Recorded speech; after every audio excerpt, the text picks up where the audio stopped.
जेके media देखने वाले सभी दर्शकों को एक बार फिर से बहुत बहुत स्वागत है। भारतीय जनता पार्टी के स्टेट प्रेसिडेंट सत शर्मा जी आज सांबा पहुंचे हैं। मैं आपको बता दूं कि जिस तरह से अगर बात करें आने वाले राज्यसभा चुनावों को लेकर, तो जिस तरह से बीजेपी की तरफ से सत शर्मा जी को मैंडेट मिला है और आज चीची माता जी के मंदिर में माथा टेकने पहुंचे हैं, तो विस्तार से इनसे बात भी करेंगे। और उसी के साथ साथ जिस तरह से नेशनल कॉन्फ्रेंस की सरकार का 1 साल भी पूरा हो चुका है, तो 1 साल के कार्यकाल को लेकर क्या कुछ कहते हैं सत शर्मा जी, ये जानने की कोशिश करेंगे। आप देख रहे हैं कि तमाम उनके जो समर्थक है वो भी यहाँ पर पहुंचे हुए हैं और इंतजार किया जा रहा है, वो माथा टेक कर अभी बाहर आ रहे हैं, तो उनसे पूरा विस्तार से जानने की कोशिश करेंगे, क्योंकि कहीं ना कहीं बड़ा एक इंपॉर्टेंट हो जाता है। जिस तरह से राज्यसभा चुनावों को लेकर बात हम कर रहे हैं, तो राज्यसभा चुनावों को लेकर भी इस समय बीजेपी जो है वो तैयारियां कर रही है। जिन 3 कैंडिडेट्स को जो है वो मैंडेट मिला है वो लगातार इस समय ग्राउंड पर है, लेकिन अहम यह है कि नेशनल कॉन्फ्रेंस की सरकार का जिस तरह से 1 साल पूरा हुआ है, कई वादे उन्होंने किए थे। मैनिफेस्टो को लेकर बात करें तो मैनिफेस्टो में कई उन्होंने जो है वो मुद्दे रखे थे जिनको लेकर कार्य करना था, क्या वो कार्य हुआ है,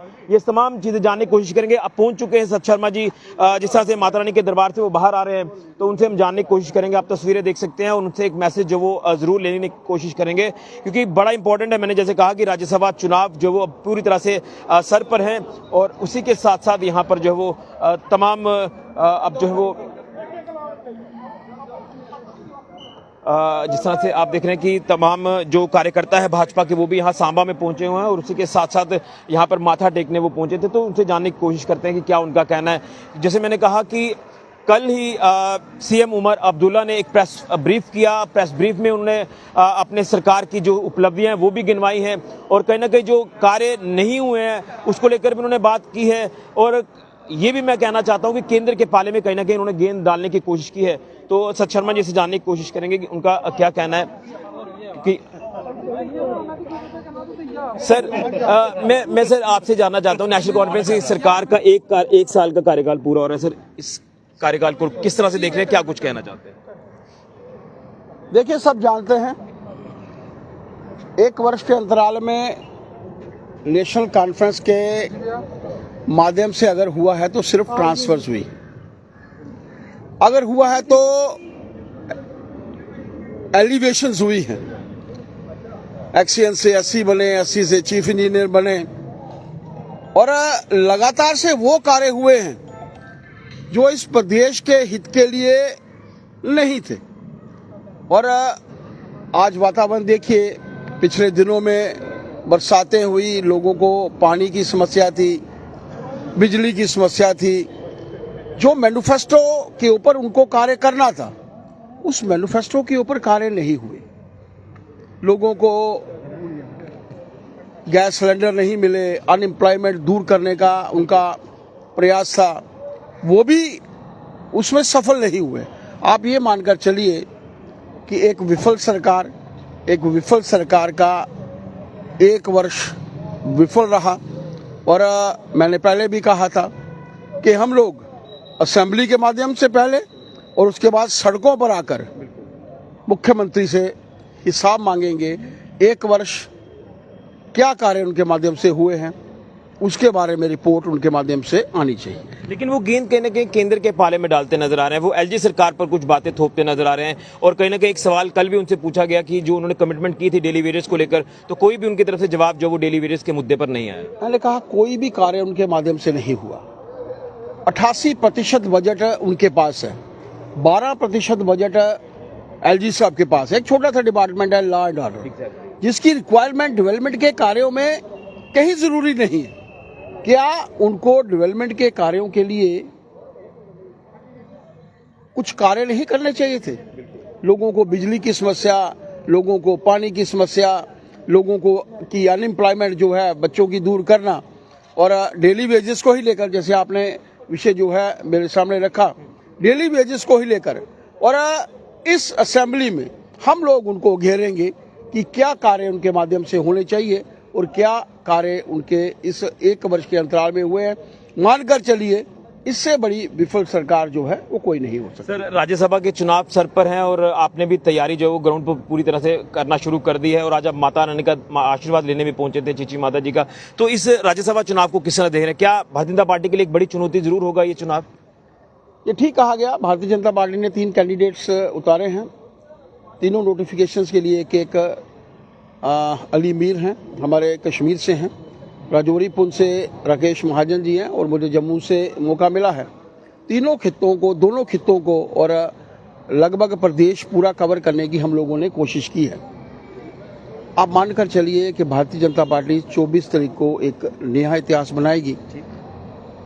मैं खास तौर पर सभी लोगों से प्रार्थना करना चाहता हूं कि अपनी अंतरात्मा में झांक कर वोट देने की आवश्यकता है।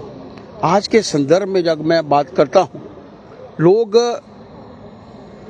उन लोगों को खास तौर पर नेशनल कॉन्फ्रेंस जो है, हमारे विधायकगण भी जानते हैं कि उनके अंतराल में कहीं भी जो है कार्य नहीं हुए और रिजल्ट आप लोगों के सामने, जैसे मैंने पहले भी कहा, कि 24 तारीख को सामने आएगा जब भारतीय जनता पार्टी जो है एक नया इतिहास बनाएगी। यानी तीनों सीटें राज्यसभा की भारतीय जनता पार्टी। देखिए, भारतीय जनता पार्टी इतिहास बनाएगी। 24 शाम को हम लोग जो है अवश्य मिलेंगे। सर, एक इंपॉर्टेंट सीट है नगरोटा वाली जो बाई इलेक्शन होने जा रही है। स्वर्गीय देवेंद्र सिंह राणा जी की बात करें तो उन्होंने एक बड़े जबरदस्त मार्जिन से वो सीट जीती थी, लेकिन अनफॉर्चुनेटली वो आज हमारे बीच नहीं है। उनकी बेटी देवयानी राणा जी को वो सीट जो वो टिकट मिला है, तो किस तरह से देखना है? एक चर्चा का विषय समय जो वो नगरोटा सीट जरूर बनी हुई है। ये ठीक है, दोनों सीटों के ऊपर हम लोग चुनाव लड़ रहे हैं। बड़गाम की सीट पर हम लोगों ने अपना कैंडिडेट पिछली बार नहीं उतारा था, इस बार उतारा है।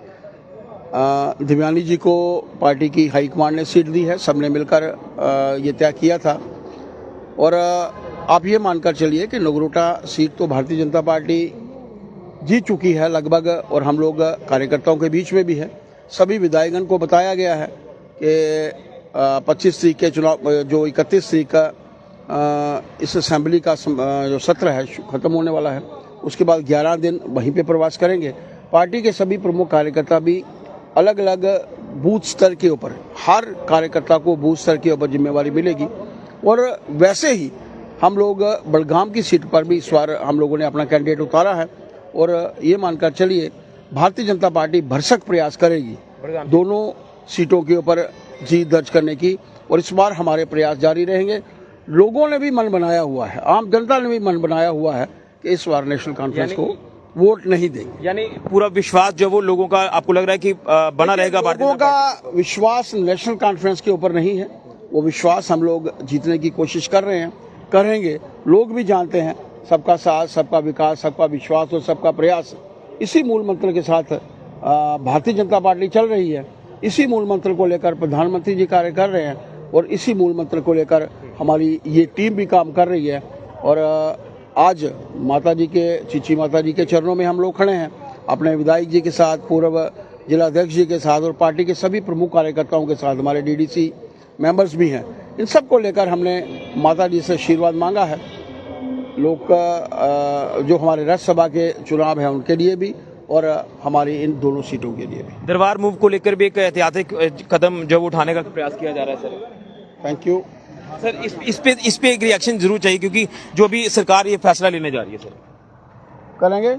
अभी तो चुनावों के लिए माता जी के चरणों में आए हैं, बातचीत करेंगे आप लोगों से। चलिए, बहुत धन्यवाद। तो ये थे हमारे साथ सत शर्मा जी, जो कि बीजेपी के स्टेट प्रेसिडेंट है, और उसी के साथ साथ मैंडेट मिला है भारतीय जनता पार्टी की तरफ से राज्यसभा चुनाव को लेकर बात करें तो ये कहा है कि बीजेपी एक इतिहास रचने जा रही है। राज्यसभा चुनावों को लेकर बात करें या फिर बाई इलेक्शन जो बड़गाम और नगरोटा सीट पर होने, यहाँ पर भी बड़े मार्जिन से बीजेपी जीत कर आएगी। हालांकि बड़गाम सीट पर पिछली बार कैंडिडेट नहीं था, लेकिन अब कैंडिडेट उतारा है। और उसी के साथ नेशनल कॉन्फ्रेंस की सरकार की जो उपलब्धियां हम कोशिश कर रहे थे कि पूछी जाएगी क्या उपलब्धियां एक साल में सरकार की, तो विफल सरकार करार दिया है सत शर्मा जी ने नेशनल कॉन्फ्रेंस की सरकार को। हालांकि उमर सरकार हमेशा ये कहती आई है कि हमें जो पावर्स नहीं दी जाती हैं, जिसके चलते वो गेंद भी केंद्र सरकार के पाले में डालते हैं और एलजी सरकार के पाले में डालते हैं, लेकिन कहीं ना कहीं विफल करार दिया है एनसी सरकार के 1 साल के कार्यकाल को सत शर्मा जी ने। अब देखना है कि जो इतिहास कहा जा रहा है कि बीजेपी रचने वाली है, राज्यसभा की कितनी सीटें बीजेपी के खाते में आती हैं,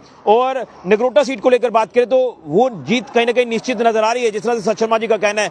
लेकिन मार्जिन एक वहां पर भी बड़ा होगा जीत का, ये विश्वास जो वो जताया है। जिस तरह से देवयानी राणा जी जो कि सुपुत्री हैं स्वर्गीय देवेंद्र सिंह राणा जी की, तो वो भी अब पूरी तरह से मैदान में उतर चुकी हैं, मैदान में डट चुकी है। फिलहाल के लिए कैमरामैन अविनाश के साथ ऋषि खजूरिया, जेके मीडिया के लिए।